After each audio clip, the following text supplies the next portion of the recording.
South African Airways has been holding a briefing on its latest financial results. We cross live now to our reporter Mbongeni Mutwa, who's been at the venue this afternoon. Mbongeni, thanks very much indeed for talking to us. I mean, we had these results being postponed a number of times, and this is a long time since we've had an AGM from South African Airways. What do we know so far? What's come out of it? Well, the briefing is still underway, of course, following the AGM. The CFO, Wolf Meyer, is currently explaining the numbers.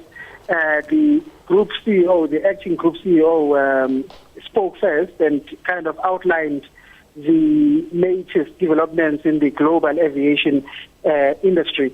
Minister Ntantanene, to whom SAA now accounts or reports to, is present here, and we expect him to say a few words, hopefully later on. But just a quick run through the numbers.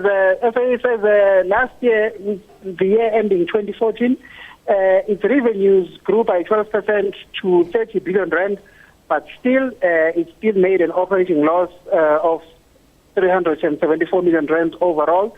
Of course, the long-haul routes continue to be a major drain on the airline. They increased their losses from 1.3 billion to 1.6 billion last year, of course. And apparently the domestic routes are doing well. Mango, the subsidiary, we are told, has made a record profit. It's been profitable since it was established about 7 years ago, and now they've turned in a record profit. Obviously, or strangely, the figure is not mentioned in the press release. And also they say the regional routes, Zimbabwe, Zambia, Mauritius, and others, are also doing very well. They increased their profitability by 17% to 761 million. It's the long-haul routes which continue to be a drain. And of course, the reason that they've put forward for not holding an AGM all along and only releasing these results now is that SAA has been technically insolvent. Now that they got this new guarantee, the 6.5 billion guarantee, which we now learn was actually approved last month, although it was only announced last week. They say they are now a solvent, and their status as a going concern has been restored once again.